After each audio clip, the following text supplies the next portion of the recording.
natin guys. Hihila ko yun ha. Yung guys, ito mga kalong. Talong to, tani mo ng talong guys.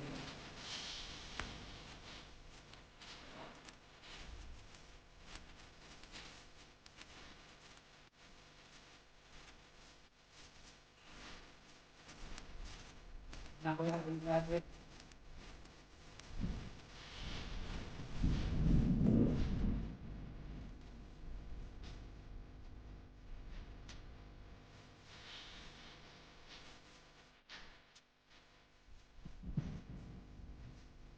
Yan natin.